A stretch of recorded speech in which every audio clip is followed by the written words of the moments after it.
What's up, True Heel Heat? True Heel Heat. What's up? True Heel Heat.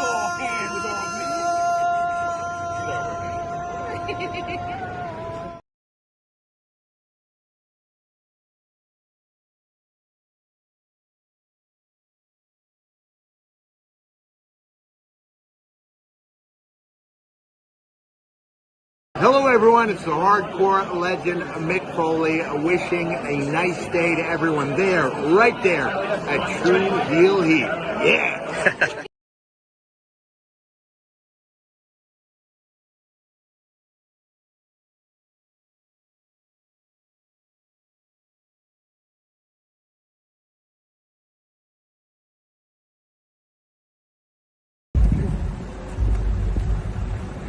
Yo, what up? You know what it is. It's your boy AJ Francis reporting to you live from New York City, the birthplace of hip-hop. And I'm telling you that I'm only tuned in with True Heel Heat Wrestling. Holla at me.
Hello, hello, hello. It is me, your True Heel Phenom, SP3. We are live on the True Heel Heat YouTube, Facebook, and Romeo's Twitter for Rated Raw Review, episode 63. You made your choice, and I made mine.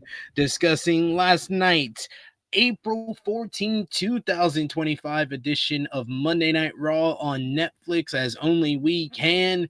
And to do that, I am joined by my tag team partners when it comes to Monday Night Raws here on the True Heel Heat YouTube channel. It is first up, the face and the ace of the True Heel Heat YouTube channel, everyone's favorite president of every wrestler's fan club, Mr. Romeo Anthony Colon. What up, y'all? I'm just ready for Saturday and Sunday. Like, we're so conditioned that Mania is like should have been 2 weeks ago over the years. Now it's 2 weeks later. I'm ready. Let's go. Seems like WWE is just like, oh, let's just get to Saturday, damn it, too. So I understand the feeling. We also got with us our third member of the team and the road to WrestleMania. He is the top guy, the resident True Heel alcoholic himself. Top guy JJ. How are you doing? I'm good. I'm with you guys. It's a nice day off. Got some things to take care of. You know, stop on the road here, pit stop here, and if we got what we got last night, WrestleMania should have just been this past weekend. Yeah. It's definitely after last night, I was just like, oh, this company definitely just wants to get to WrestleMania at this point. But yes, we're gonna talk what the fuck was that? What the fuck did we watch last night? Triple H during his whole run as head of creative has never been that good at go home shows, but like that objectively was like that's out of the 3 WrestleManias that he has booked and been in control. That was the worst go home show. That was the flattest go home show. It's not even close. It's not even close. Yeah.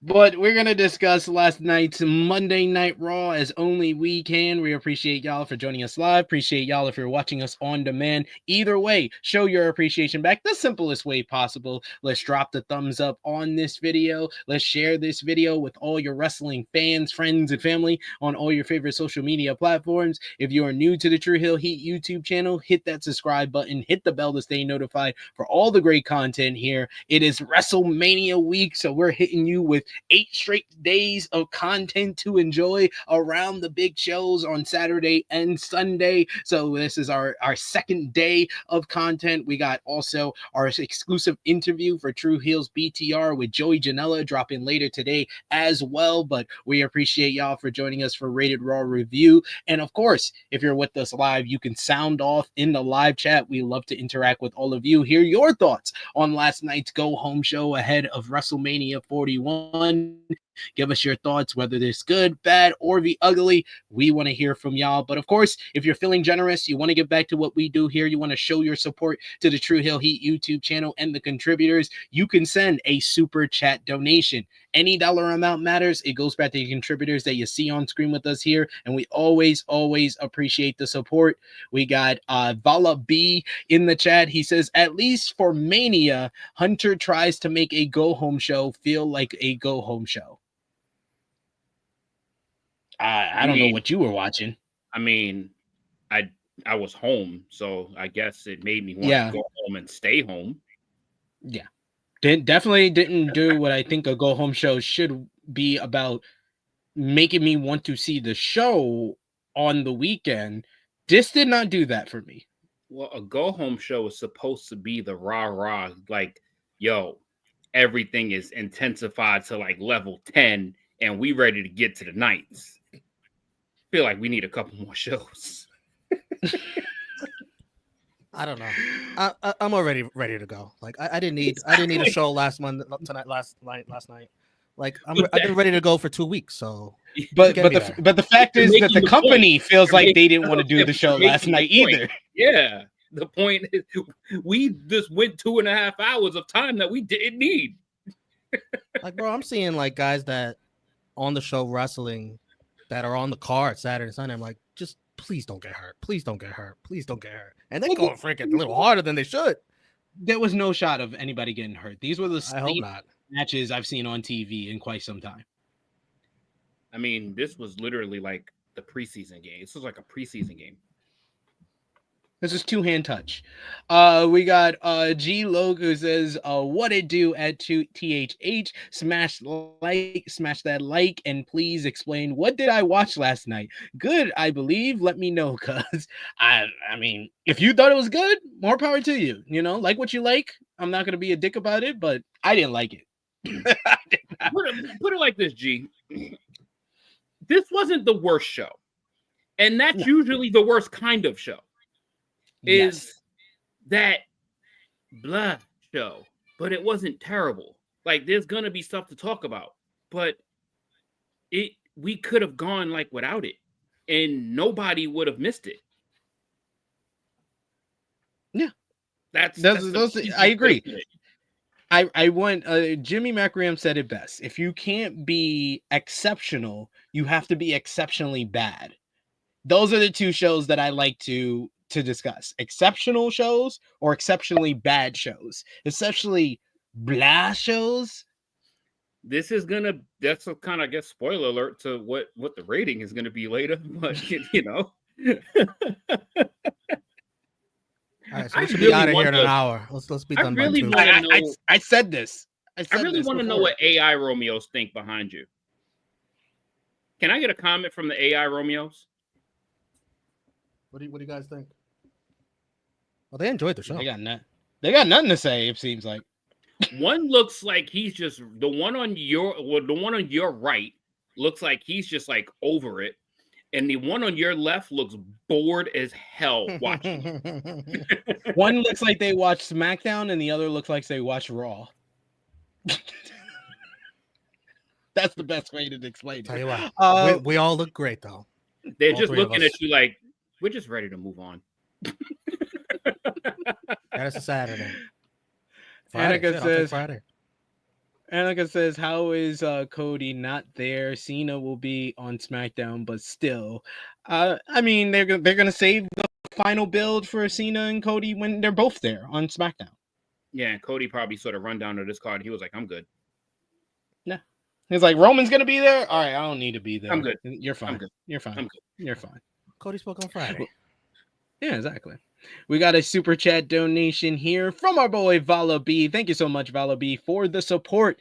He says, "This is the WWE. This is what we do. That's all the rah-rah you need, brother." Damn, SP, you still getting his name wrong? He said his name was Vala. Valab, yes. I know. He told us to keep calling him Valab. He said we could still call him that, but you know, he did. When you correct somebody, you're trying to tell somebody to call him by call me by my right name. Put some respect on it. Okay, Valab. You're right. It's my man, Joe. And he was on the anniversary show. He was on episode 300 rocking with us. So you know. There you go. That is true. So yeah, thank you so much for the super chat donation. Vala, appreciate you in the chat. Anyone else, you could show you some love with a super chat donation. And this is a good point by Annika, who says people forget the build of WrestleMania 31 was straight trash. So maybe it's just the ones. Anything that starts with a 1. Well, 21 was actually a good build, but the 31 and 41 haven't been. 21 was epic with all of those movies. All the movies, Batista and Triple H, Cena's quest to winning the WWE Championship, the Angle and Shawn Michaels rivalry, the Randy Orton and Undertaker rivalry. Like, yeah, they smashed 21. Yeah. And to be fair, the card for 31 wasn't that great either.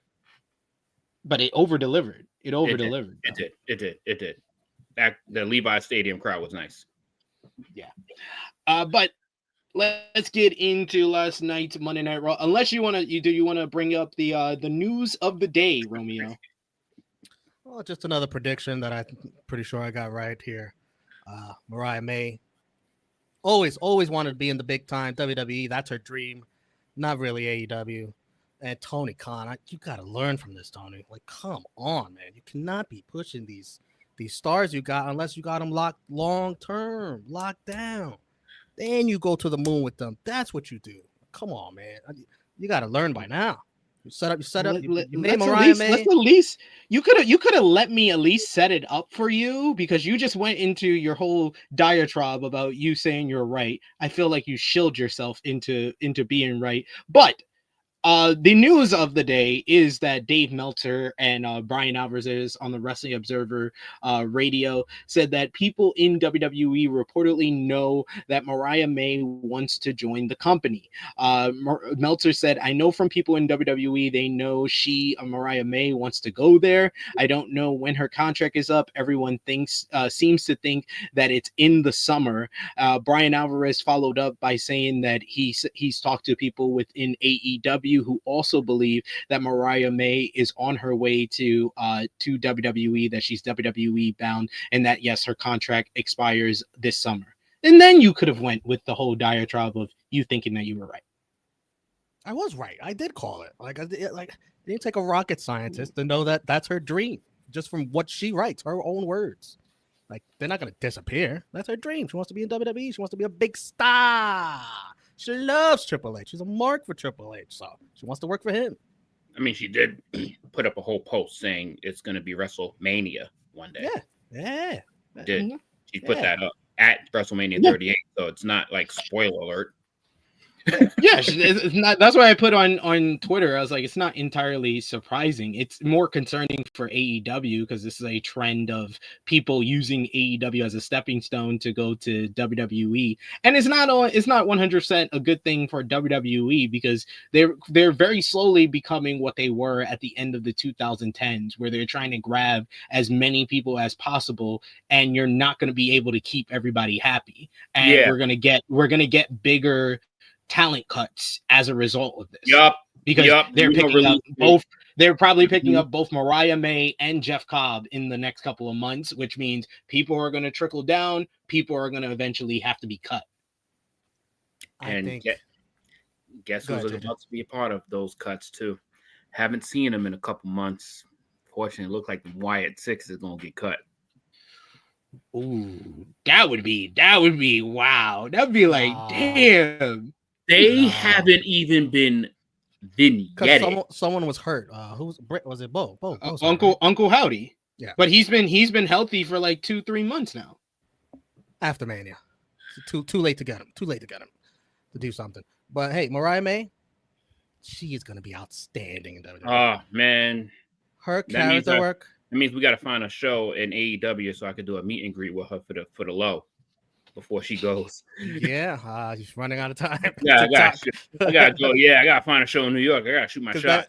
That meet and greet in WWE multiplies by 4 or some shit like that. But her character work is made for WWE. In my opinion, I think she's better than Tiffany Stratton. So we'll see. Yeah, I do find it funny, and I did call you out in our private chat, and I do find it funny that now we believe Dave and Alvarez. Whenever it's something against WWE, you are the first person to say you don't because believe I know that's I know you. But when it's in support of WWE, you instantly believe it. It's hilarious. It is hilarious. This was my report. You don't keep the same energy with Uncle Dave. You don't. This was my report first that you didn't believe. But now that Dave says it, I know you'll take that precedent. I know you'll listen to that. Yes.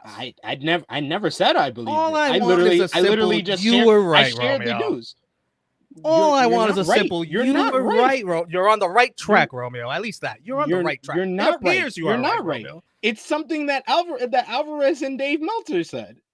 What did I say when we had the discussion a month ago? You know what, Romeo? You said that you believe, and I said to you when you said I believe Mariah is going to go there as well. I was like, this feels more like projection. You're trying to project that this is happening, and you're sometimes projections are right, but it's still projection. You know what, Romeo? So how come when you're right, I gotta say you're right? But when you know what, Romeo? Because I was right. I was right about Cena. You've been wrong about a lot of things, but you were on the right path with this, sir. Thank you, JJ. Thank you, top guy. That's not so hard.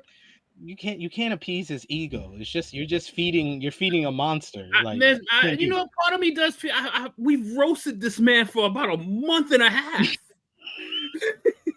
Like, get a man some due if he called something that he actually kind of got right. And if it happens, I said projections can be right. Projections can be right. When Mariah May leaves AEW and goes to WWE, he can get what he wants. And I'll say, you were right.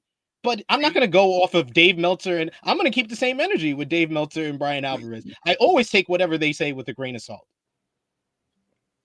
You know what? That's the closest you're going to get to being to him saying you're right, Romeo. That's going to be the Mariah closest. May's going to have to step through the curtain. The closest you go. Have to say Mariah May on the Titantron. Hey, and then you'll get it. I try to give you some flowers, sir. I try to give you some flowers too. Frantic Girl says, I have to ask, why didn't Mariah May go to WWE after she left Stardom? Because they didn't see anything in her until she was a success in AEW. Pretty simple. We got G Loke who says, do you guys think timeless Toni Storm would go to another company? If so, where? No. I think that she's found her most success in AEW, and I don't think that she would get that number one spot in WWE. Yeah. That sometimes that's just cemented home. Like what she's done for that company and what she is in that company, she is the biggest star in that company. People could argue Mercedes Moné, but when Toni Storm's music hits and when she's out there, everything is centered around her. Yeah, she's a top AEW women's star. The only way I could see that is if she got bored. Like that's it. And even if she did get bored, she'd probably just take that time to go be a mother. And you know that could happen with some people that's on top of the mountain. But Toni Storm has worked so long, so hard to finally get there, and she's there. I don't see her being bored anytime soon. No. But the thing is, she's so young, so she could still make moves at any point in time. Now, it just depends on how long she wants to wrestle for. Yeah. Well, Chisholm does make a good point. He said it is crazy how this news comes out after the Stephanie Vicaire interview. Yeah, in a recent interview, Stephanie Vicaire admitted that she took a pay cut to go to WWE because WWE was always her dream, which is pretty much what Mariah May would be doing because AEW is definitely going to offer her more money than WWE. And that's why I said, I thought Mariah May would go where the money is at. Like I said, I'm pro talent. So I always go, hey, if I'm pro talent, I want them to make as much money as possible. So I think that if you're going for the most money, it would be with AEW right now because WWE does see value in her for what she did in AEW, but AEW does value her more than WWE right now. Jordan Grace too. Also, she didn't take less than her TNA deal, but she was making buckets. She was a millionaire off of OnlyFans. Because she had all the other projects going too. So she had all the web page and all of that shit. So that stuff she had to kind of like give up. But sometimes you just got to bet on yourself. Yep. Yeah. That's a smart move. And when it comes to Jordan Grace, that was a smart move because she's already a millionaire. So it didn't matter. It didn't matter what she did. Stephanie Vicaire, I do understand the people that think that it was a little bit stupid on her part. I'm all for people going for your dreams, but this is the wrestling business. Business means you go where the money is at. That's what I think. But some people aren't driven solely by money. They also want to be fulfilled within themselves. And some people feel like they're just when they're gonna prove themselves and they'll get the money that they deserve on their next contract.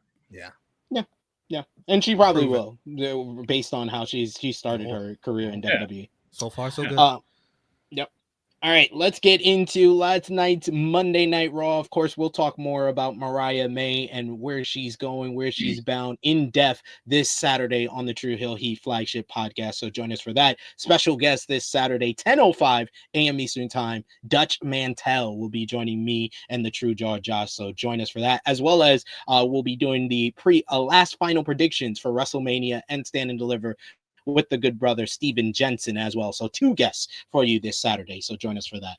But let's talk about last night's Monday Night Raw, which was from Sacramento, California.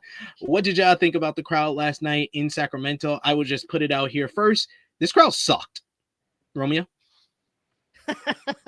I just thought it was an average WWE crowd. Sacramento. Logan Paul roasted them. Oh, he roasted them. He was so right. This was one time where I was like, you know what? He makes valid points.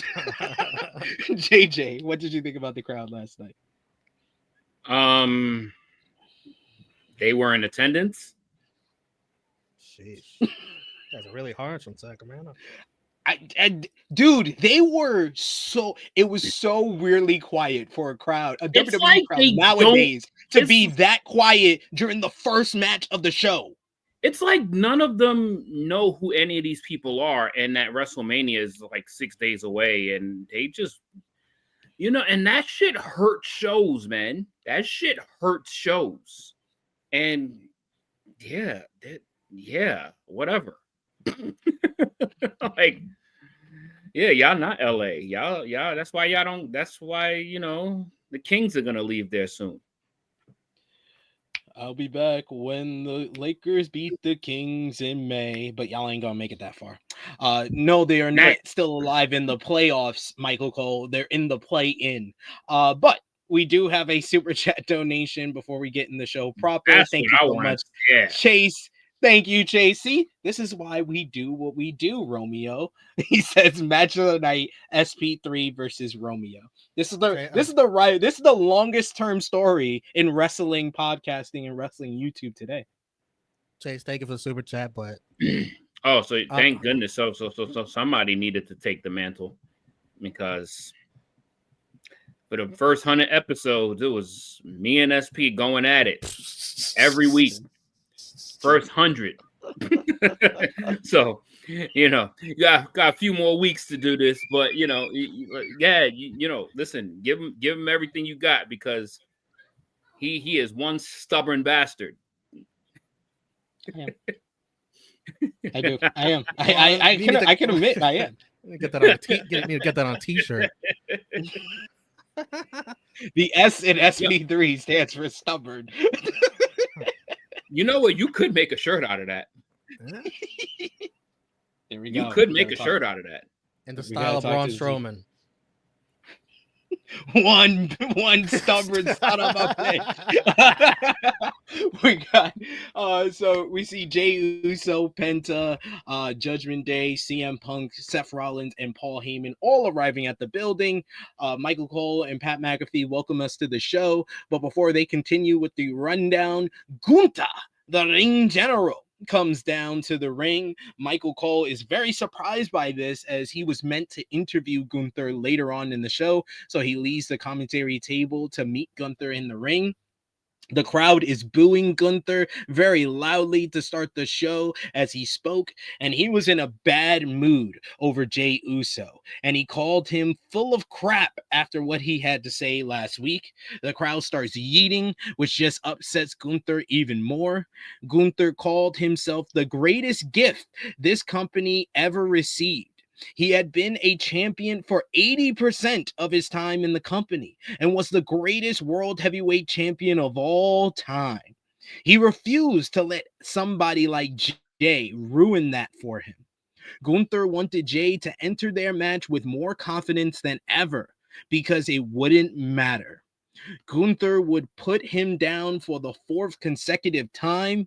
Gunther said that he did not lose control when he beat up Jimmy Uso. He was in full control when he bathed in Jimmy's blood and wiped his blood on himself, and he loved it.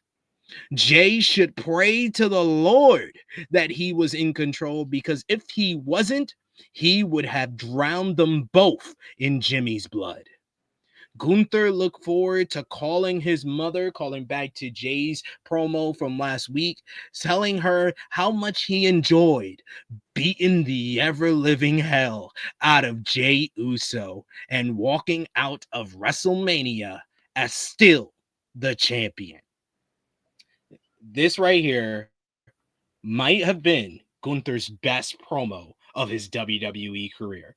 I said it before, I stated before that this episode, there wasn't much to it and it was flat, but the best description of this episode is a nothing burger with a very tasty bun, with a very tasty bread, because the opening here was terrific. Gunther was on the money. This was an excellent promo, very effective go-home heel promo, saying his mission statement, showing the effects of what Jey Uso had to say to him last week with that change that we saw in his demeanor. And now the fact that we are just days away from WrestleMania, now the whole dynamic has changed, where it seems like Jey Uso is in Gunther's head, while this whole time Gunther had been in Jey's head after that promo last week, because he saw a new Jey Uso. But still, Gunther is so confident, so cocky in himself, so confident in his ability. He still believes he will get the victory at WrestleMania.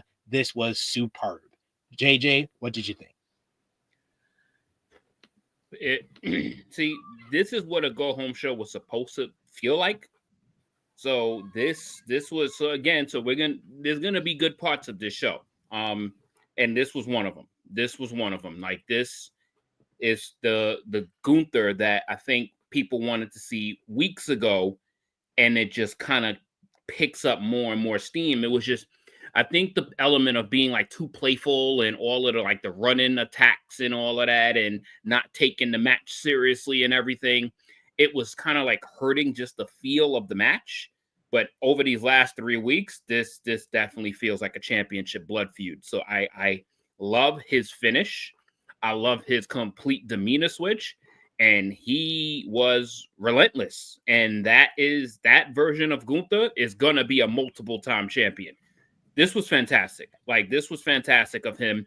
No games, no bullshit, no smiles, no suits, no funny shit. No playing character, no making fun of anybody. It's just a plain, simple, straight, direct message, and I loved it. Great start, and this was probably the best the crowd was the entire show. Yeah, Romeo. Yep, I'm with you guys. I enjoyed this. I like the change of personality here from smug and confident to this was, in my words, killer Gunther. Like, I know that Saturday Jey Uso's gonna win. He's gonna overcome everything, but the killer Gunther is coming. He's gonna take an ass whooping before he earns that victory at the end. He's gonna come kill. He's gonna chop the shit out of him. So, yeah, I really enjoyed this. This was Gunther, killer Gunther right here, and Jey Uso later on. I was a little surprised. Like, they kept them separate. Like, they didn't explain why, but I guess we were to assume that Gunther wasn't gonna wait around for a segment. He was going to do his thing right now and leave, I guess. No injuries, Romeo. Yeah, no injuries. And I'll be honest, they shouldn't have done the Jey Uso segment. So let's just We'll get to it. No, let's just get into it now. Jey Okay. Uso comes out later in the show, and he comes out to a huge reaction from the Sacramento crowd. The Sacramento crowd woke the hell up for Jey Uso here. They're yeeting as he comes down. He has a smile on his face, but he's not eating. SP, real quick. Why is that nigga in the beige suit glazing at Jey so hard? I have no idea. This is a great picture. That's like right here. Look at him. This nigga is glazing. He looking at that nigga's ass. Like, bruh. That look like Ahmed Johnson's son. It does. This dude with the bald head and the beige suit. Oh my lord. He is checking Jey out. Jey is out in all black with white sneakers. He enters to a big reaction. The crowd chanted one more time after his music is cut. So he had them play it back. He is feeling what the crowd's energy, but he does not eat before the promo. I guess he wanted some breathing, to some breaths, so he can actually cut his promo here. He cuts the promo while standing on the announce table, and he shouted out his mother, who is somewhere in the crowd. I was like, WWE, why didn't you know where his mom was at so you can cut to her? But hey, he said people were wondering where his mind was at, and they wondered if he was crashing out. And he says that he was crashing out, but he was locked in. Listening to Gunther made him realize that Gunther was afraid that Jey would whip his ass in front of 60,000 people for the world title. Jey told Gunther he would get him on Saturday and then dropped the mic. They played his music again, and that was pretty much it. He went into the crowd, and it was like, I said before the promo started, I was like, Jey Uso is trying his hardest to not eat. Because I thought, I was like, the story should be he's not going to eat until he wins the world title. But no, he just eat it in the crowd after the promo. So I was like, so much for that. This is another reason why you did not need this segment. Gunther was the perfect close to the build. They had stuck the landing, and then they started driving with the plane on the ground afterwards. And it was just like, dude, you're gonna crash into something. They didn't crash into anything. This wasn't a horrible segment. It was just a big old nothing burger, similar to this show. He didn't say anything new. He didn't say anything that he needed to say. The last words that we should have heard from Jey was last week's promo. We didn't need this. Romeo? You know what I call this segment? It was like, to yeet or not to yeet. You know? That is the question. That is the question. Because my brother just got his fucking ass whooped, not too long ago. Because is it okay to eat again? I'm going into WrestleMania. Is it okay to eat again? I feel bad. I feel like I shouldn't. He was like, you know what? Fuck it. Yeah, and he came. In the end, I think he came to the right conclusion, because that entrance on Saturday, I want that whole stadium yeeting. And they're not gonna yeet as hard if the yeet leader, the yeet master, is not feeling himself. So he the big yeet should be when he wins. It should be when he wins, not when he. Well, that's gonna be hard to do with a title belt. You remember how Daniel Bryan struggled with the title belts? He did it before. He did it with the Intercontinental title. Jey had to get back. He had to find his yeet again. He found it. We are yeeting like crazy on Saturday. We're gonna yeet for the entrance, and then we'll yeet even more when he wins. JJ. It's almost like I get the fan service aspect of it. I got the fan service aspect of it. But the switch of demeanor, like, I was like, damn, you could have held off one more week. You could have just held off one more week. A few more days, not even a week. It. Like, you got to stay locked in and not have any fun until you slay this beast. And Romeo kind of like hit it on the head. It's kind of like, should I? I want to. I'm dapping Michael. I'm dapping Pat. It feels good. The crowd is going crazy. I ain't going to do it yet. I'm going to cut my little words. It feels good going through the crowd. It feels good. Ah, fuck it. Yeet, yeet, yeet, yeet. and it was like, I get it. It's for the fans. I get it. Because the fans, they you pay your money, and if there's a whole bunch of people that wants to do it, you got like 12, 13,000 people in that arena, and you want about 10,000 of them to do that fan service. I get it. But it could have been like during a break, like a commercial break or something, and just kept the music playing, not a part of like the on-air live stuff, because it should have just remained really serious with him until they got through WrestleMania. But it's like, I get it, but playing devil's advocate, it's like, damn, you should have held off one more week. You should have just held it off. But, you are there to give the fans a service, and you are the most popular star on that show. So, fuck it. He caved in. He gave them what they wanted. And Cole continues to entertain me with his terrible yeets. Like, what was that last night? He looks like my kids. This nigga's like my kids. He's like he's they're trying to fly away. Yeah. My kids do this when they're trying to fly away. That's what Michael Cole does when he eats. This man looks like he separated both his shoulders chronically, and he just can't get his arms up high enough. God damn. It's like it's like he's trying to fan off somebody. So overall, I think they did save this build. Now it's not the best build to WrestleMania this year, but it's somewhere in the middle. It was disjointed where they had the good start, very bad middle, and then they had a very strong last 3 weeks. But they did stick the landing with Gunther's promo. Jay's, I didn't really need it, but hey, the fans had a good time. They got enough material. It's going to be a good video package before the match on Saturday. I'll just say that they didn't hurt it. Yeah. They ended strong. And I'm ready for this match. It's one of the more intriguing matches of both days to see how they do. And it's definitely going to be a WrestleMania moment at the end. Indeed. And I will say, they did a much better job with the final build than the women's three-way, because we'll just go through all three of these pre-tape promos that we got on this show, because they were like, we're not going to do a fifth week of Io getting disrespected and pushed aside while Bianca and Rhea argue with each other. First, we hear from Bianca Belair. First, we hear from Bianca Belair, who admitted that Io Sky and Rhea Ripley had brought out a different side of her, but that wasn't a bad thing. She has been through a lot, but she was still the best. She won the Elimination Chamber, and she has never been pinned at WrestleMania. There was nothing. Take note of that line.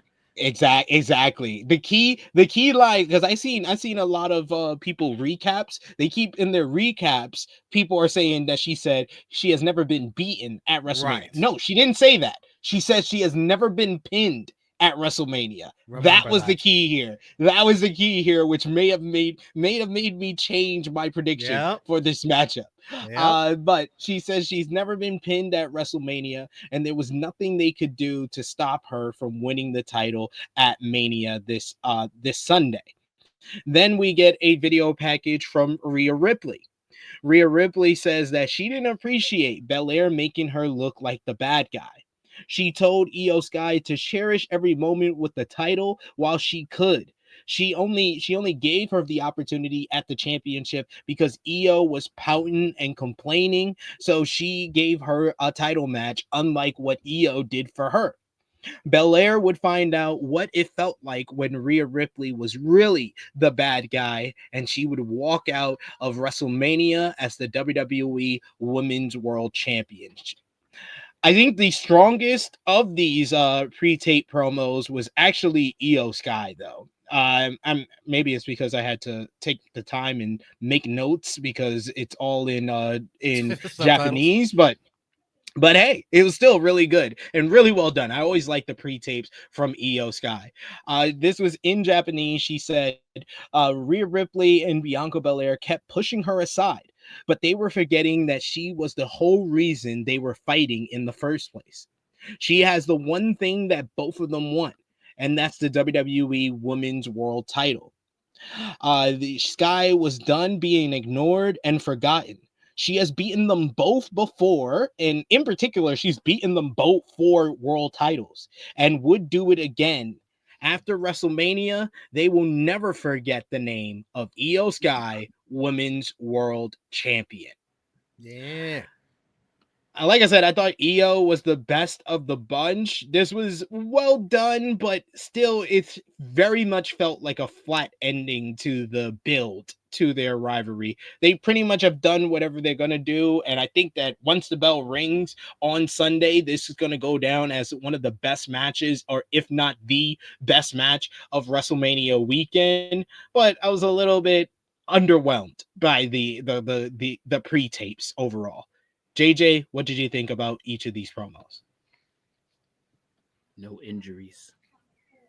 It's a theme. But it was solid. Like nothing. I didn't, wasn't bothered by any of them. I mean, they all had their own versions of their road to WrestleMania, and I just was like, God damn, Bianca is fucking jacked, bro. The shoulders, like she is jacked. Like if you look at Bianca from her WrestleMania 37 match compared to now, she is ripped, bro. Like she's on another level, dude. But they all had I think I was feeling Io's a bit more because it was kind of like we finally get Io's side. Finally after 2 months. Like, so I was feeling Io's the most because we finally got words from her.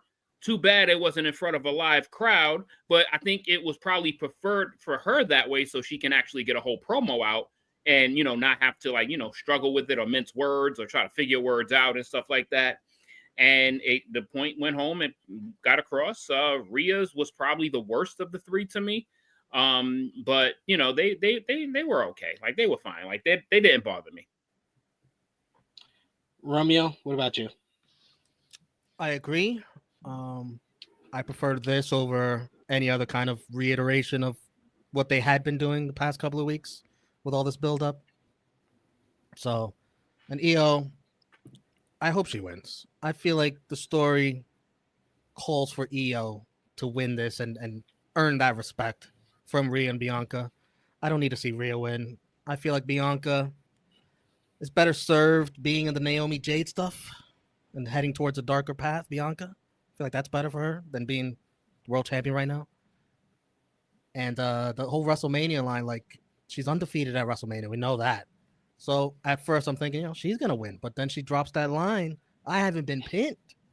So I'm like, okay, she could lose without being pinned. Why are you saying this? I was like, you're undefeated at WrestleMania. Just say that's you're more stronger undefeated. to say. That's more stronger to say. Right. That line was so intentional.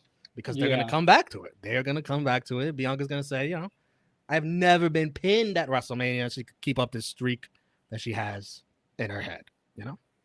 Yep. I was so disappointed by that line. That line ruined her promo for me. I was like, you gave it away. You gave it away. You gave it away. Who do you want to see win? I want to see Bianca win because I think that the best move you could do is turn her heel with the finish of this matchup. I don't want to wait. I know that Triple H's whole thing is long-term storytelling, but he tends to, his form of long-term storytelling is to tell the same story multiple weeks in a row and slow burn it. And he does that too much. I'd rather get the satisfaction of seeing a heel turn at WrestleMania by having Bianca cheat to get the win in this matchup. I'd rather that. I have EO pin Rhea. Earn Rhea's respect. Bianca's not involved in the finish, and then Bianca and Rhea can always go back to that. That, you know, they didn't pin each other in this match or anything like that. They still have that beef. JJ, you asked about the result. Who do you want? Who do you want to win? Want to win, not who do you think is going to win. A big part of me wants Bianca to win. A big part of me wants Bianca to win, but I want like an aftermath of Bianca finally turning heel. So like I want an aftermath of her snapping. She ain't gonna snap if she wins. If I want someone to win, I do want Io to retain, which would cause Bianca to snap because now she's gonna feel like she lost a match that she didn't even ask for. There is not a chance in this planet, zero chance that Io is stacking both of these women. There's not a chance in fucking hell that Io is stacking these two women. Like, not a fucking chance. They are both way too strong and way too much in their primes. This is not a Daniel Bryan and Edge situation. So Io is not Roman Reigns. Definitely not happening. Io is definitely not the person to stack both of them. She can beat one of them. That's totally fine. But yeah, that's too much of a message and too much of a burial for two people in their prime. But I do want Io to win. But part of me is still like, I would not mind seeing Bianca take it either. Long as Rhea don't win.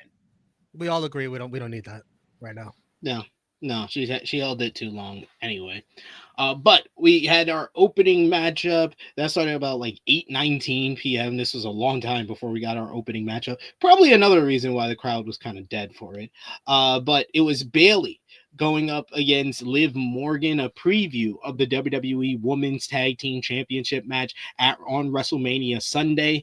Morgan tried the three amigos outside of the ring, but Bayley blocked the third one, only for Morgan to stomp on Bayley's hand on the steel steps and then get the third suplex off the steps. Morgan controlled through the ad break, thanks in large part to Raquel getting some cheap shots in.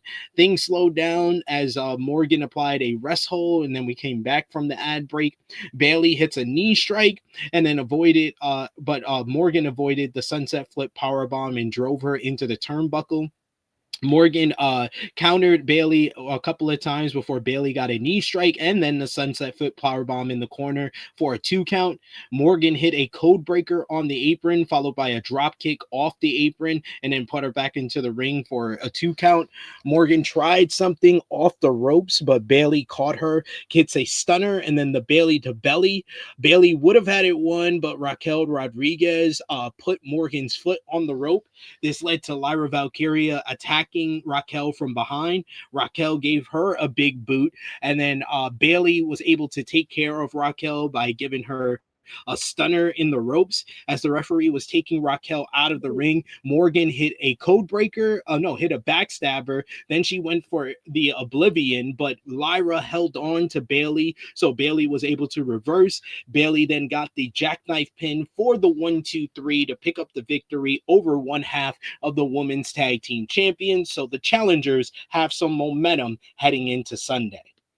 This, like I said, they started off a little bit slow in the early going, and the crowd was really dead through into like the first commercial break. When we came back from commercial break, things picked up between the two ladies, and the crowd got behind it a bit more. So it made it overall a solid matchup to kick things off here. JJ, what did you think?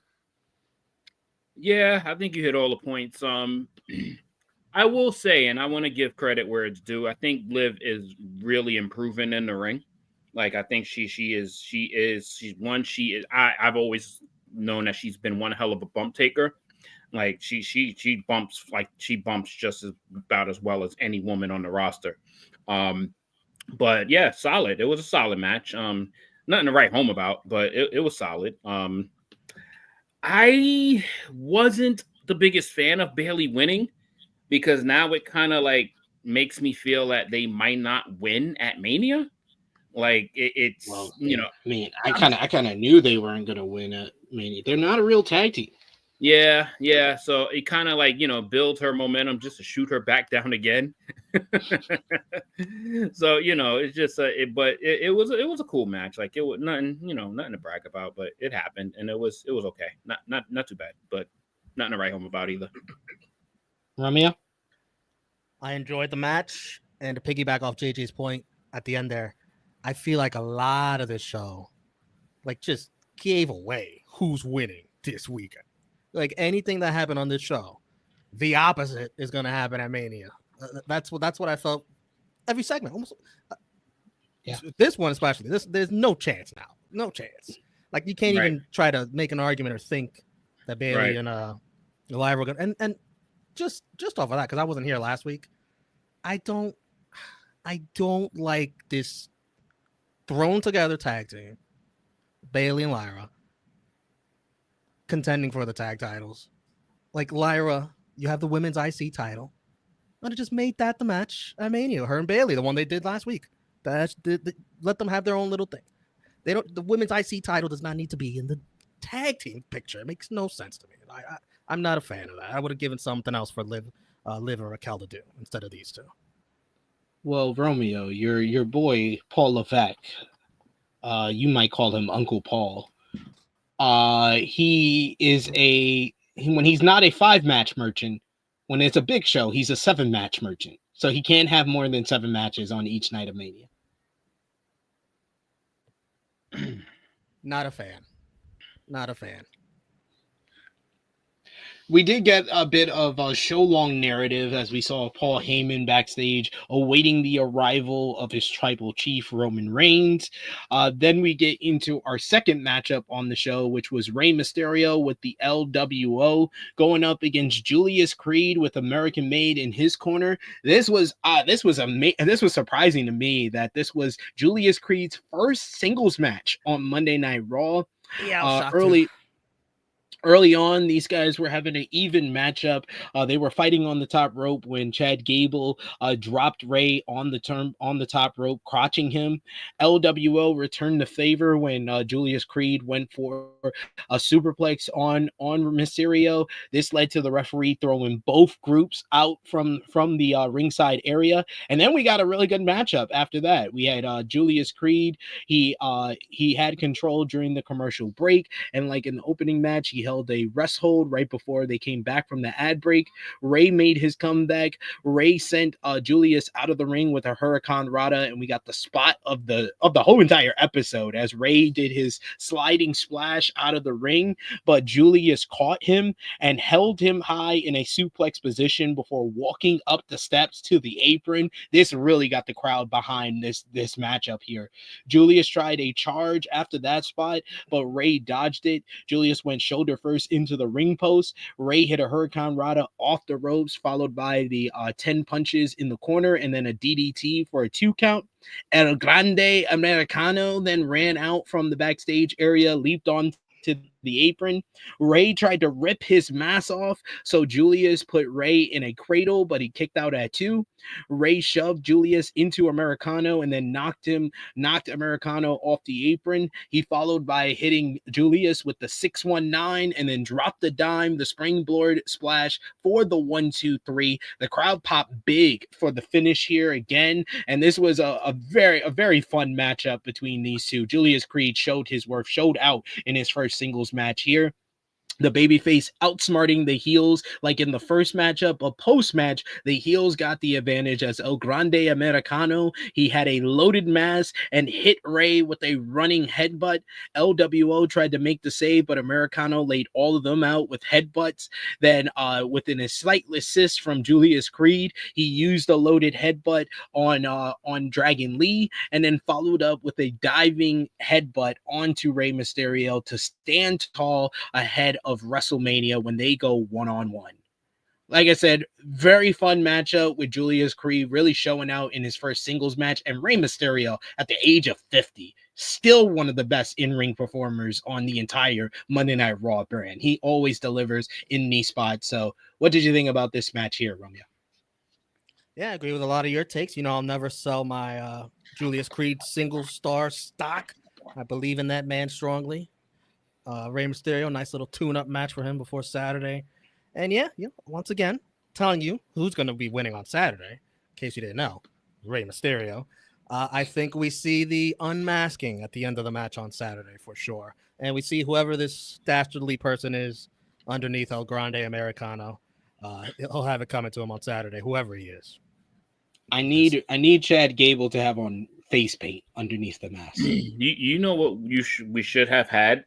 You should have had like a picture, like a still shot of Americano and Gable, like a side by side, just to see if they had any similarities in their gear. I mean, they did. He just put on a mask. He had on his gear before he got sent to the back. No, then he had those little feather things on, and then he changed his boots. I think he changed the boots too. Yeah. So I'm just saying, gotta do some PI work at this point now. I think it's like one of Sting's sons or something like that. I don't know. Now this. Y'all are ridiculous. It was a fun match. It was fun. It was nice. Rey Mysterio, man. The fact that he's able to still do this at this stage and so well. Like, it's not like he's like taking it lightly or he's treading waters or he's out there being super safe. Like, he obviously can't do what he used to do, but he can still do a whole hell of a lot. It's gonna be a solid match Saturday. But it was good. Yeah. It was good. This was a good match. So this is essentially what we're kind of getting into about an hour and change into the show, is that it's just been solid. Like, it's okay. Like, it's been cool. Like, there's nothing go home about this. No, this match could have happened 3 weeks before the event, 4 weeks before the event. It did not feel like a go home segment whatsoever, but it was a fun match. I will give you that. Yeah, it was cool. But good shout here in the chat by I think it's Dion Jenkins. He said he talking about the first match. He said this match was clearly supposed to be Becky because of her connection with Lyra and Liv being the one who took her out. I can see that. I can see in if Becky would have returned, she would have had Bayley's spot instead of Bayley. Yeah, way better. Makes sense. It gives everything flows. What's wrong? Where's Becky? What's going on? Becky's enjoying mom life, bro. Laugh that. She's ready to come back. And Becky is rich as a mug right now, so she don't even need the money. It's WrestleMania, and this would have done so much for Lyra. Oh my God. You think she gives a fuck about putting Lyra Yes, over? she does. That's her good friend. She's a whole mother right now. That's her good friend. She cares. But I guess not too much. That's like saying that Charlotte cares about Tiffany Stratton and is gonna pit her over. Yeah, let me go. Saturday. Actually, the cool thing now is that the older her daughter starts to get, she might actually start to be able to travel with her like part-time and shit. So she was before she left. Yeah, but she's a baby. She's in school now. So like, she's got the regular life now. So yeah, she's like, let me soak this in for probably another year or two. It's before making a comeback. WrestleMania. Mommy's got to go for I WrestleMania. I think she would be back before SummerSlam. That's my guess. It would make sense that she comes back during the summertime when her daughter's out of school. Because if she just comes back like the Raw after Mania, then I'll be like, where the hell were you for WrestleMania? Yeah, I will say that. I will be there with you. I will agree with you. We get a pre-tape from the War Raiders who say after last week with the New Day attacking their injured necks that this means war ahead of their title match against the New Day at WrestleMania. Jackie Redmond then catches up with the New Day in the back. They were playing Clash of Clans. Kofi Kingston said Eric and Ivar might want war, but New Day have been dealing with war from the locker room for months. When New Day won their titles back, the fans would have no choice but to say, thank God for the New Day. They said absolutely nothing. Either one of these teams said absolutely nothing. This was all trash. All of it. This is the match that doesn't have the heat, the excitement level for a WrestleMania tag title match that it honestly deserves, that it should. This match should have happened last night. It should have happened last week. They should have just done the match last week if they were already booked it 2 weeks before. It's all right. It's all right. So this is the bathroom break match, so I'm good. Yeah, if there was something to take off the card, this would be it. Unfortunately. I'm hoping for it to over deliver. I think it can over deliver. I was just about to say that. Like they got to go out there. They got to go above and beyond to capture all of us, and they are capable. These are two really good tag teams. Yeah, and that's the WWE just fucked up the War Raiders, bro. Like they just fucked them up with like 17 name changes and being on and off TV for so goddamn. I mean, obviously they were both hurt. But, it's just, they just have lost all steam, basically. And don't get me started on how they fucked up the New Day's heel turn. Like, come on. It's ridiculous. We did get a video package of the most hype thing heading into WrestleMania. No, it's not one of the matches at WrestleMania. It's Triple H's Hall of Fame induction, because we got a 2-minute video package of The Undertaker versus Triple H in Hell in a Cell, the end of an era matchup with Shawn Michaels as the referee from WrestleMania 28, and it ended absolutely 0 eras because both men continue to wrestle for years after. Then we got AJ's standing match. End of an era, but Undertaker had a match at WrestleMania 36. 36. Probably a top. It's a top 20 WrestleMania match for me. Top 20. It was good.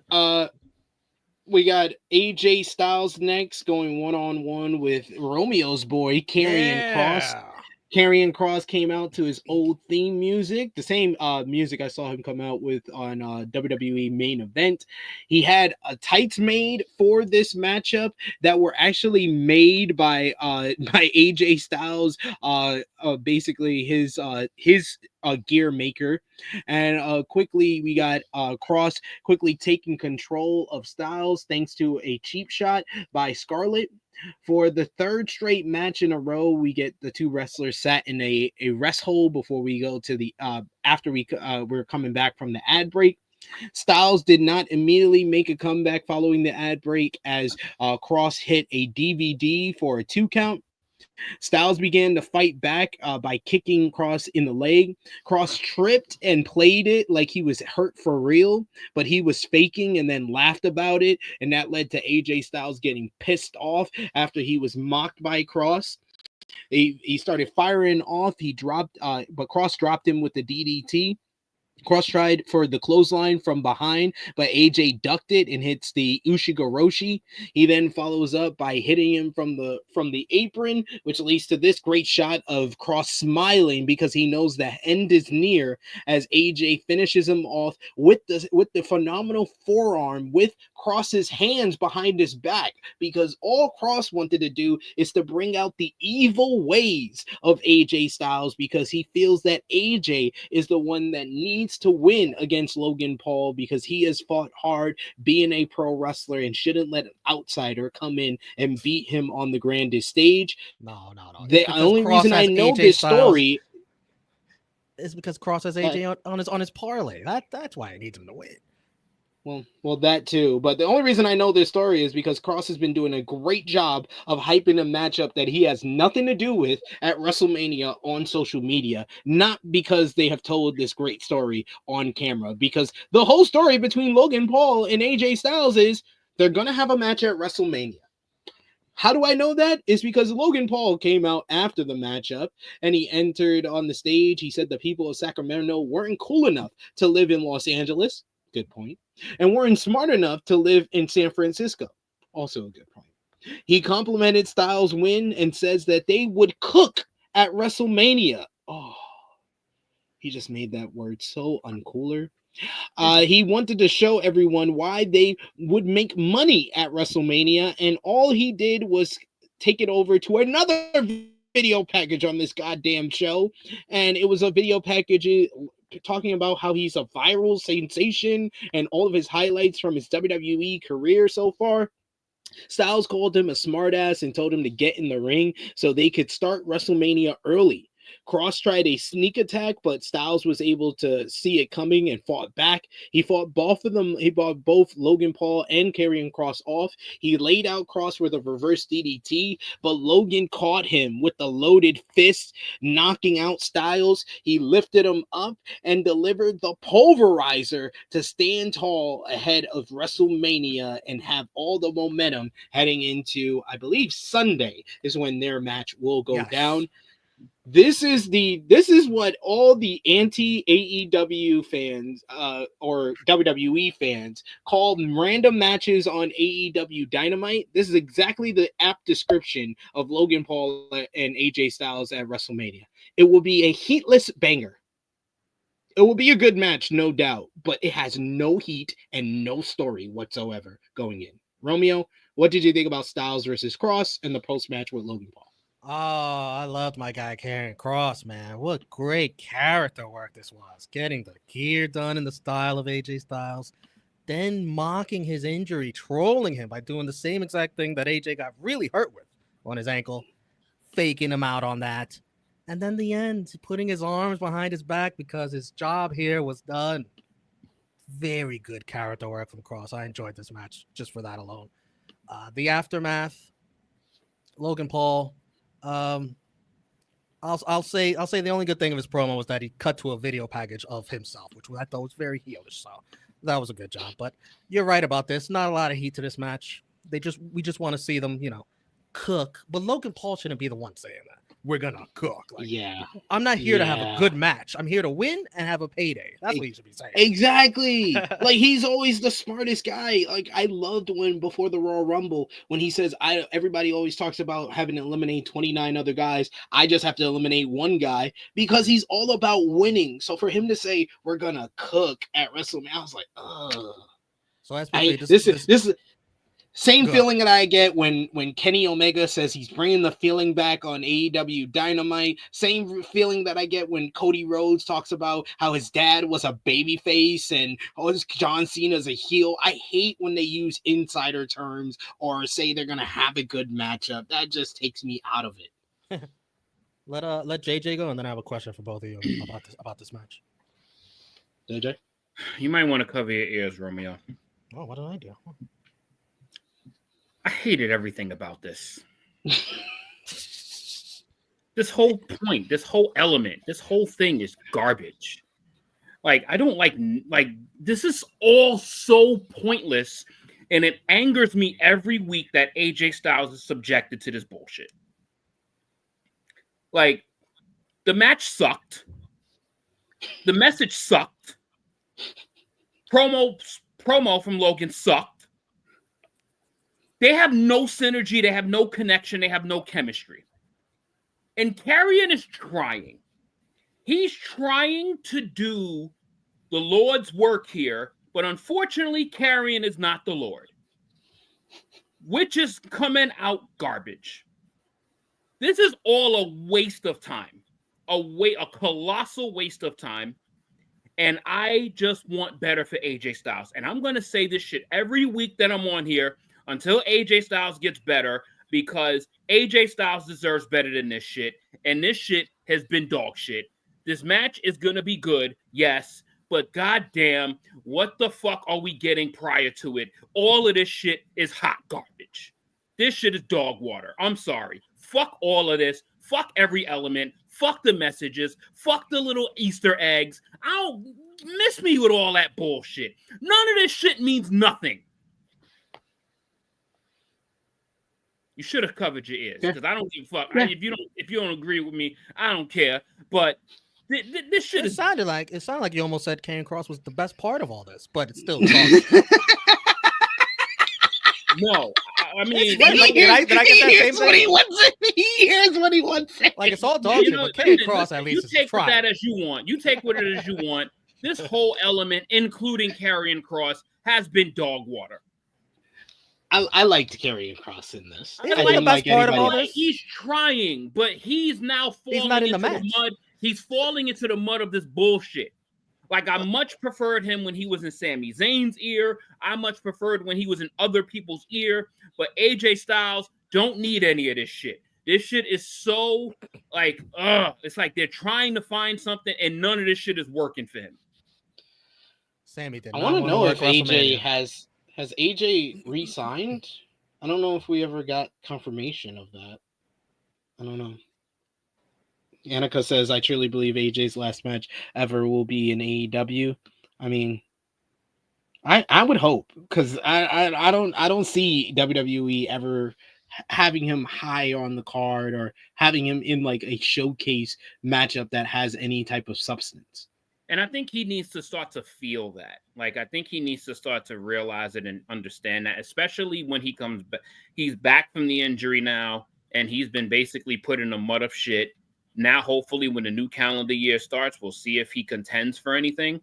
I mean, they just did the Braun Breaker tease, literally, and that shit just went to dust. Like, did nothing with that. It's just like, yo, like, what are we doing with him? And he's too prominent. He's too good. He's phenomenal. Every fan loves him. And then he's subjected to this shit. He's subjected to Logan fucking Paul. Yeah. Romeo, you want to access something? Has helped no one. No. I was going to ask if you think this will be AJ's best WrestleMania match. No, I don't think it's going to be better than Shane McMahon, because the Shane McMahon one actually had a build to it. And I don't care. I don't care going into the matchup. Like, it's going to be good, no doubt. These are two good performers. But I'm not going to care going into it, so that does take something away from it that I did have for AJ versus Shane McMahon. Because there's no payoff. Yeah, I watched that match again last night, and that was better than I remember too. And I liked it when it happened. Yeah. So yeah, I don't think it'll be better either. Yeah, like this would have to be the best match on the entire show, at least the night that it's on, for it to be better than to have me have the feeling that I had for Shane and AJ. Shane and AJ was the best match at WrestleMania 33. This has to at least be the best match on the night that it's on, and I don't have it doing that. No. We see once again in the show, Heyman is still waiting on Roman Reigns backstage. he looked more depressed every time they just showed a shot of him. Did you let them gray hairs grow in again? I think he did on the side. He did. He did. Stressed again. During the ad break, Chad Gable cut a promo, said that he was upset about being screwed out of a Mania spot again, but was happy to see an up-and-comer like Un Grande Americano get an opportunity to cement his legacy as the greatest luchador of all time. Happy for him that he's happy for somebody else. Locker room guy. What a guy. What a guy. Kathy Kelly is backstage, and she is about to interview Intercontinental Champion Braun Breaker, but he was immediately attacked by the Judgment Day. Balor started chucking him into some equipment boxes and laid him out before his next matchup, which was him going one-on-one with Penta. Penta, this one, Penta always getting a big reaction from the crowd. But like this matchup, I couldn't even really get into, and it started getting good like at the midway point. But I just had the feeling, I knew in the back of my head, I was like, this is not going to have a finish. These two are in a 4-way, and literally, I think every week of Monday Night Raw since they were in Europe has had at least one DQ finish on every show. On every show, we've had at least one non-finish. I'd say at least 2. Yeah, sometimes there is like 2. They talked about how Balor has had Penta's number since he came to WWE, eliminating him from the Royal Rumble, as well as the tag team victory a few weeks back. Penta knocked Balor off the apron during his entrance and then hit a flip dive. The match began moments later. Penta was in control until Balor hit a basement dropkick. He did a too sweet hand gesture before driving Penta into the apron. They technically broke the rest hold streak that we've seen in the last couple of matches, but then Balor did do a rest hold during the commercial break, but Penta broke out of it during the break instead of when they returned. Balor hit a superplex and they returned from break or for a 2 count. Penta fought back. He hits a backstabber for a 2. He then hits a sling blade, but Balor just came back and hit a sling blade of his own.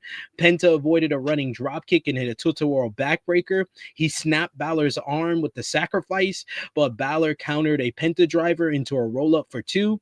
Penta followed with some kicks before he became distracted by Carlito and Dominic Mysterio coming down the ringside. Balor used the distraction to get a schoolboy for a 2 count. Balor followed up with the drop kick before he can follow up with the coup de grace. Braun Breaker's music hits. He comes out to his music and Carlito sees it coming this week and says, "No, I have PTSD after that spear," and he runs across the ring, across the announce table, and everything runs away. Breaker comes into the ring and he clotheslines Balor to cause a disqualification to give Finn the win. Carlito and Dom attack Braun from behind, but he actually hits a double spear. This is back-to-back weeks with unique spears by Braun Breaker. Braun tries to spear Penta, but Penta cuts him off with a super kick. He wipes him out to the outside, and then he hits a nice little jump up dive off the top rope onto Dom, Carlito, and Braun as Balor is watching and overseeing all of this. So Penta is the one who looks strong heading into the 4-way matchup for the Intercontinental Championship. Match was decent enough, but I just had the feeling where I was like, I can't get into this because I know it's not going to have a finish. Penta's new catchphrase needs to not be zero fear, but 0 finishes. JJ, what did you think about this one? Again, it's happened. It's another match that just happened. Like, the only thing I caught out of this match really was how much Michael Cole was just trying to glaze how good Finn Balor is. Like he was just literally like, "Oh my, Finn Balor is just so good. He's so good." And it's like he's trying to sell you how good Finn Balor is, which he is really good. But it was just kind of like he amplified the glazing on this match. But yeah, you hit it on the head to me. It's like anytime you watch a Judgment Day match, you know that you're not going to get like a real finish, unless it's literally like the last thing on the show. And there's chances are you're probably not going to get a finish either for that. This is the same episode I've seen like one too many times already. So it's like it did nothing for me because it's like we've seen this before, we've seen this twice, we've seen this 3 times. And we've seen these guys in intersections of each other for literally like the last month and a half. So it's like, just get this shit over with already. And it happened. Venom, you're talking like Seth Rollins was at the end of this program that we'll get into. Just way too much hyperbole, man. Way too much. Way too dramatic.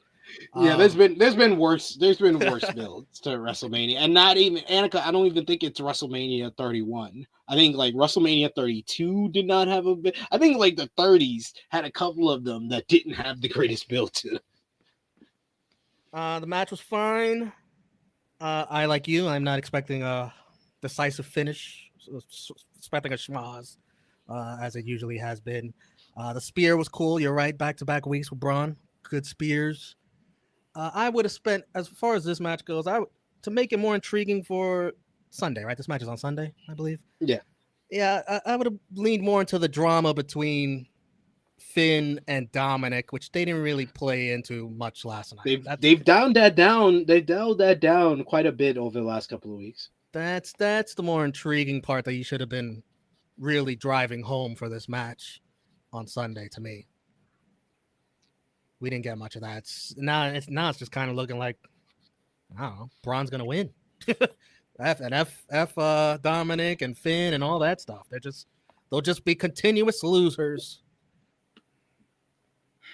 Yeah, maybe that's why they've backed out off of it, because they've changed their mind and Braun's going over. Why bother? I don't know. Probably looking at like none of these cats is worth it. They were like, no, let's get out of this. Let's get out of this real quick. But finally, we had the go home segment, which hyped up the triple threat main event of night 1 of WrestleMania. First, we go backstage. We see Heyman is still waiting on Roman Reigns when CM Punk sits down next to him. He tells him that look in his eyes. He says he's never seen Heyman so stressed, but he says, look in my eyes. What do you see? And Heyman says, a coat of personality? He's like, no. He says, no, you see a friend that would never put you in harm's way. As he is talking to Heyman, a car pulls up, and it has none other than Roman Reigns, who sees his wise man sitting there with his best friend. Punk has his arm around him, and Roman just storms off as Heyman tries to follow him, saying, my tribal chief, my tribal chief. Roman comes out to the ring with Heyman following closely behind. Heyman tries to hand Roman a mic so he can do his usual shtick, but Roman just pushes him aside and gets a mic for himself from the ring announcer, leaving Heyman distraught. He tells Sacramento to acknowledge him, and they did. Reigns says that the world can hear the people love and acknowledge him. The world could see that they would never betray him. But not everyone was like them. Some people would betray him. Heyman stared directly at Reigns as he spoke, while Reigns looked past him. Reigns finally turned his attention to Heyman and asked, how could he betray him? The crowd chanted, you fucked up, which they tried to censor but couldn't. Terrible. I thought when we went to Netflix, we were going to stop doing this bullshit. The crowd booed Heyman after cheering him earlier when he was shown arriving. Heyman says that it was not a betrayal. He paid back a favor that he owed. Reigns was confused and says that you normally pay back a favor yourself, but the only person getting screwed in this scenario was him. Reigns would never ask for a favor. You take what you want. Roman never asks anyone to join him at War Games. He never asked for this, so he wondered why he had to pay the tab for Heyman's dumbass favor. This brought out Seth freaking Rollins, who interrupted wearing a very familiar style leather cargo vest that was very reminiscent of what he used to wear in The Shield, with an oversized black tactical pants and boots. Rollins gets in the ring and he says that Reigns was finally starting to put the pieces together after all these years. Roman was just missing one piece, but it was too late for him. Rollins still wanted to end him at WrestleMania because it was still the right thing to do. Rollins called this the most important triple threat match in the history of WrestleMania, in the history of this industry, because the winner would define the future of the industry. What the fuck are you talking about? That person could not be Roman Reigns, because if the industry was filled with people who only showed up when it was convenient and wanted everyone else to do the dirty work, it would die. If the industry was filled with people like CM Punk who pick up their ball and go home only to come back and leech off of other success, it would still die. Rollins didn't want the business to die, and it wouldn't if it were filled with people like him. People who sacrificed and would always do what was best for business. Interesting words. There could only be one, and it had to be Seth Rollins. The piece that Reigns hadn't yet figured out was that favors didn't happen by chance. They were a choice. Rollins chose not to put Heyman in the hospital last week, and now Heyman could choose to pay that favor back to him. But Heyman was a scumbag, and Rollins expected nothing from him.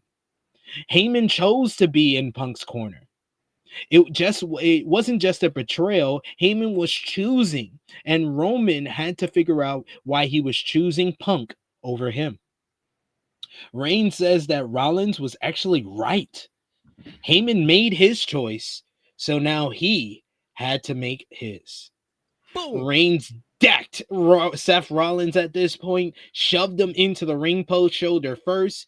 Heyman was delighted by this, and he acknowledged his tribal chief.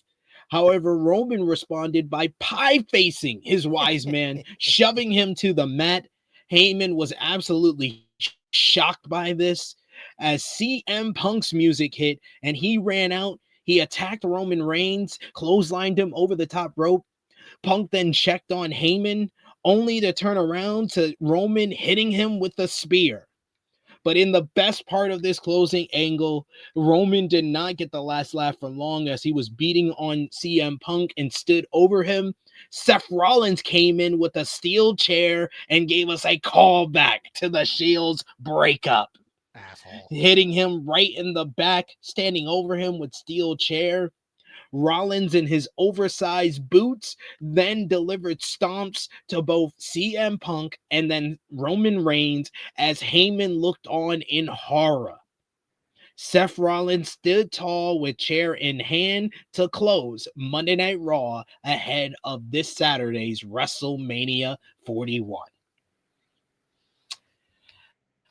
There was parts of this promo by Seth Rollins where I was just utterly confused on what the fuck are you talking about? The future of this industry, the soul of this industry. I know his goal was probably to best be like, hey, we're giving you stakes for this matchup here. This is the stakes that you need to talk about with this matchup. And that's all fine and dandy. That's cool.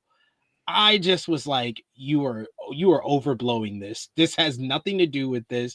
If you just would have made it about, the parts where he was like, this industry can't live on with guys like Roman Reigns, with guys like CM Punk, I understood that. If this is about Paul Heyman being the power broker, being the mastermind behind Roman Reigns being the number one guy, I'm with that.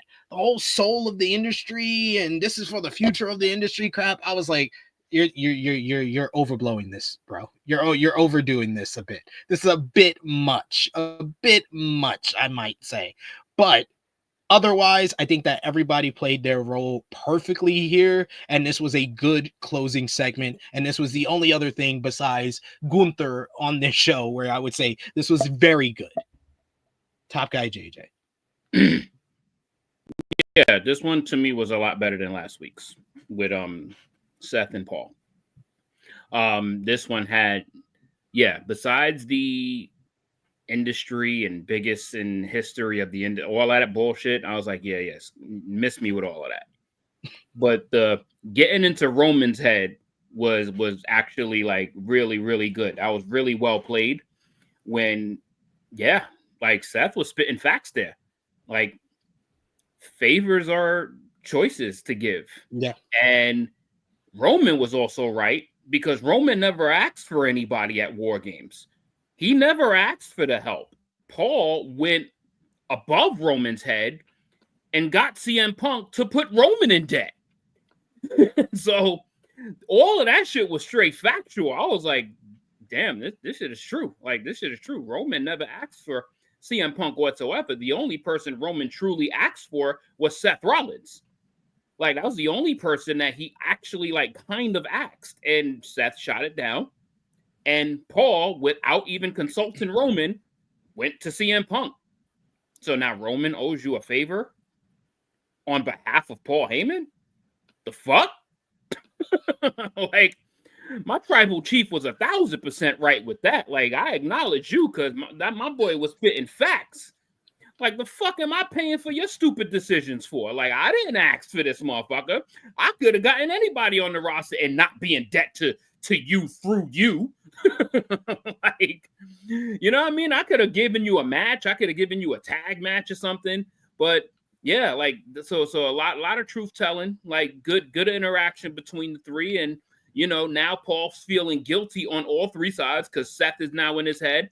Roman doesn't fucking like him. CM Punk has had his back for 2 weeks, but CM Punk has been left laying both weeks that he's had Paul's back. So, like, is that your best insurance policy? Is somebody that keeps getting dropped week after week? Roman ain't getting dropped week after week when that shit was happening. Like, but CM Punk sure is. Well, to be fair, Roman has been dropped the last 2 times he showed up. He's been getting dropped, but it hasn't been this frequent. Like, every time it seems like CM Punk is coming to the aid of Heyman, CM Punk is left laying. So is that your best insurance policy? Because now it's going to get to the point where now you got to fucking give favors to save your ass. So I like this one. This one felt good. This one was a good one. I did enjoy it. The only thing I absolutely despised and hated about this entire promo was those fucking Zion shits that was on my tribal chief's feet. Like, what the fuck were those? Like, them shits, like, don't you ever wear them shits again. Them shits was horrible, bro.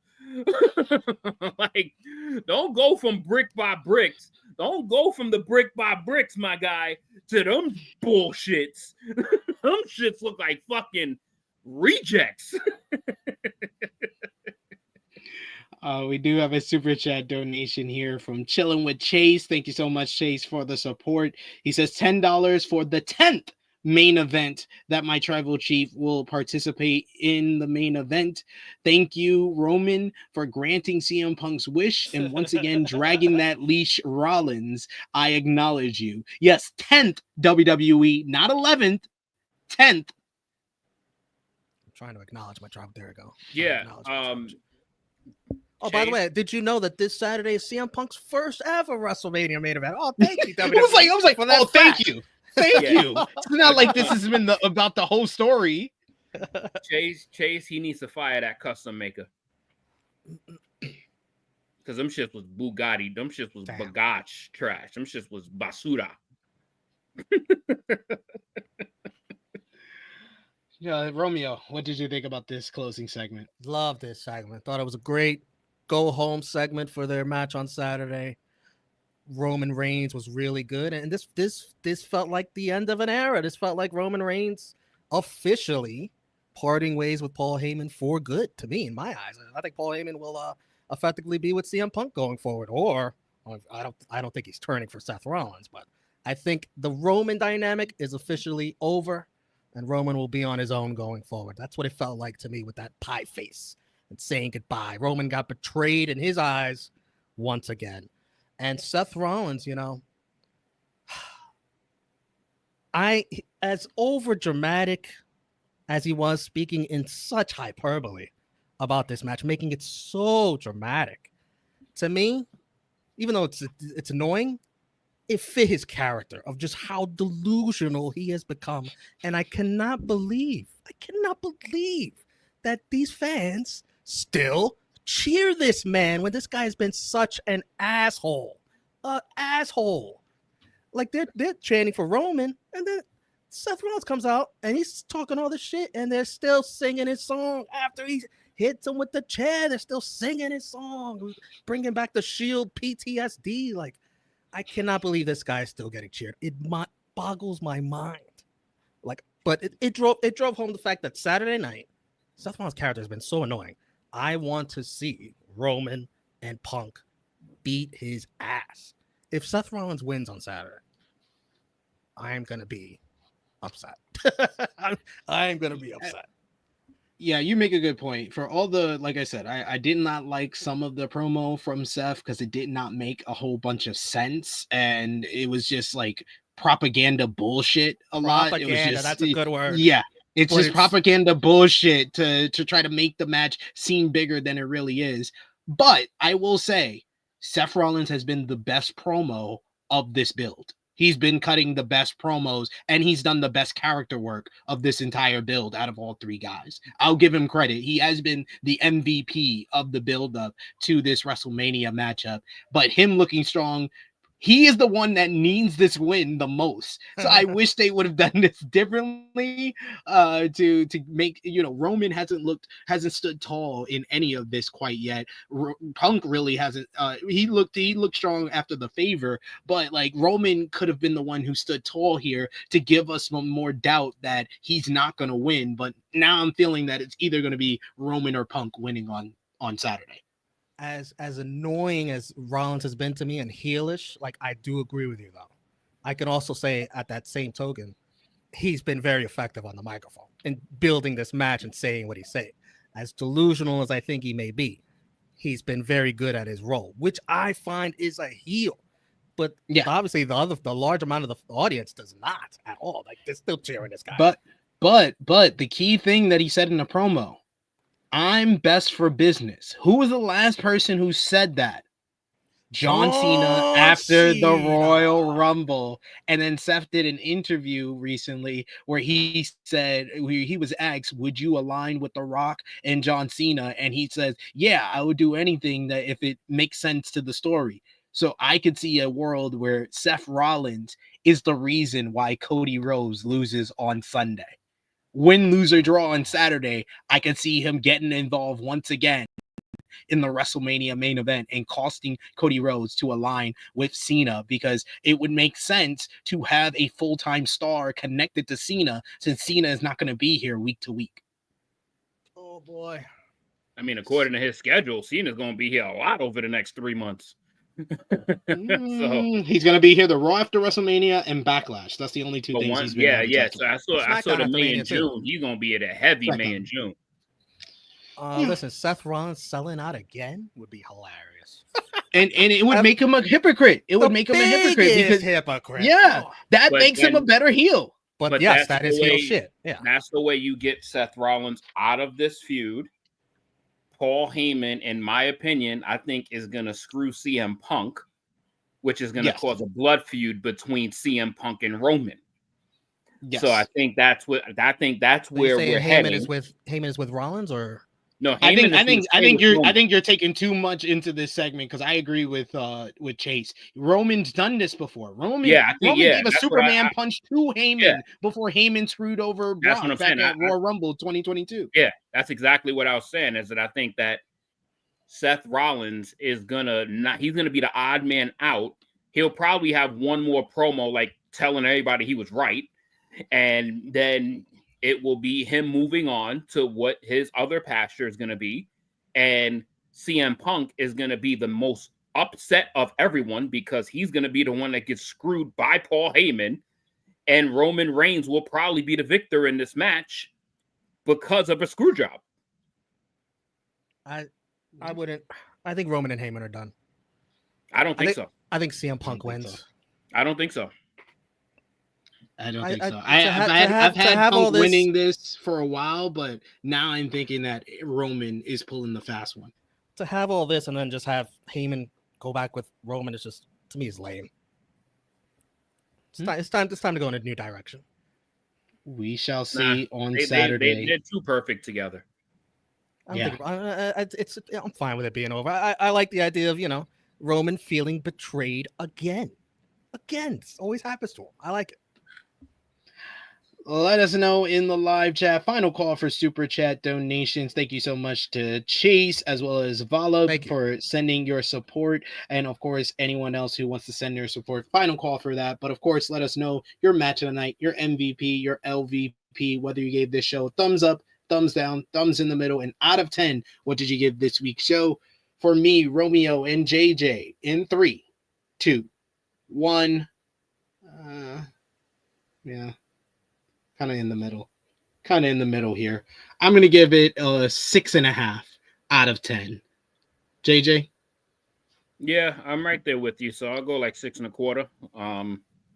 It was a good it was solid, but not the go home show that pretty much anybody would be expecting. It wasn't a bad show by any means. It wasn't a bad show, but there was nothing to really write home about it. You had a you had a good opening, you had a good closing, and then a bunch of seasonless shit in the middle. Romeo? 7.5 for me. I think I enjoyed the main event segment a lot more than both of you. Probably that's why. That's fair. Like I said, good opening, good closing. Sometimes that equals a good show for WWE, but sometimes, especially at the go home show for WrestleMania, I need some meat. Pause. But yeah, I need some sizzle. I need some sizzle. I need some sizzle with the steak. Too much fervor. I need the sizzle with the steak. I did say pause as well. Y'all didn't have to drag it. But who was your match of the night, Romeo? I'll go Finn and Penta, despite the finish. Definitely not for me. I'll go Ray and Julius Creed. That was a lot of fun. JJ? Yeah, I agree with you. I'm gonna go Ray and Creed. Finn and Penta was okay, but yeah, I'll go. I had more fun watching Ray and Creed. MVP for the show, I'm going to give it to Gunther and Seth Rollins. Romeo? Seth and Roman. Although I agree with you, Gunther was great. JJ? I got to say Seth Rollins. Spitting more truth and stood tall at the end of the go-home show to WrestleMania. So I got to go Seth Rollins. Probably the first time I've ever given Seth Rollins an MVP of something. Easy with the truth stuff. This guy's very dramatic. Very dramatic. Over the top dramatic. So he wasn't spitting truth when he was telling people that when he was telling them that favors are choices. Is this the biggest match that'll define a generation? Don't pass over the truth. You're just gonna go right to the delusional shit. Oh yeah, because he's delusional. He's over this the top. Is coming from the most delusional person in the history of True Heel Heat Wrestling. This guy. Do I hold a candle to this guy? Do I? Yes. Well, that must be a compliment then, because you gave him MVP. LVP, I'm gonna give it to Jey Uso. You had one objective: don't yeet, and you yeeted. JJ. Damn, this one is. No, I'm gonna just say the War Raiders and New Day being on the show. Also fair. Romeo? I'm going to give it, I agree with you, JJ. Good points. I'm going to give it to Paul Heyman. He lost his tribal chief in my eyes. It's over. He's once again, he's trying to project this. He's projecting. He's lost a meal ticket. He lost his meal ticket. Now he's with CM Punk. Oh, because of a favor. He's trying to put his Romeo Damas hat on. He's trying to will this. I think it's over. And I'm fine with it being over. I'm fine. It's okay. Give Heyman a new direction. What else can Heyman and Roman do, really? What else is there to do? Let's mix things up. That's fair. Thank you, everyone, for joining us live. Thank you if you're watching us on demand. Remember, if you haven't already, drop the thumbs up on the video. If you're watching us on demand, let us know in the comments down below what you thought about this week's Monday Night Raw. JJ, let everybody know where they can follow you on social media when they might see you again. Instagram, you can find me TrueHill_Top Guy JJ on my little page that I have on that Macari thing. See, I got a few items left. People are snatching them. Shits look like crazy. It's Top Guy JJ83 on there. And on the YouTube channel, you could probably find me here. I'm trying to get it right. It might be. I'm to be determined for Tuesday after Mania, the Raw after Mania. I just got to see how I feel after this procedure that I'm going to have on Monday. It's a minor one, but, usually you're pretty tired after you go into anesthesia. So I just want to make sure that I'm good. If I'm good, then I'll be here next Tuesday. But if not, then it'll probably be the week after. But yeah, something simple, but I just got to make sure that we are good. Oh, good luck with that, good sir. We hope to see you back soon. Romeo Thomas, all social media, watch parties for WrestleMania Night 1, Night 2, and the Raw after Mania on Monday, a watch party for that too. There you go. If you haven't seen it already. That's a reminder for True Heel Heat. True Hill Heat. I will be on the May 3rd episode of True Hill Heat.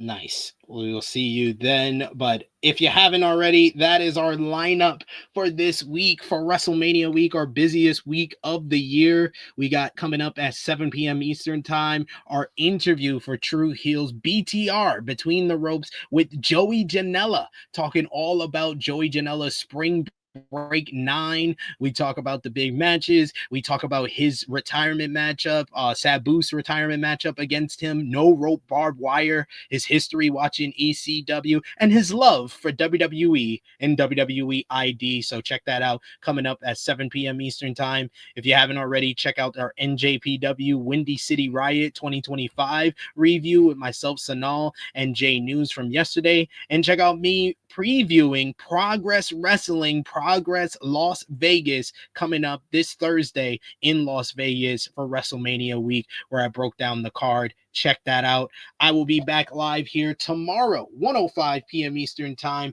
with Kate from Fightful to preview NXT Stand and Deliver.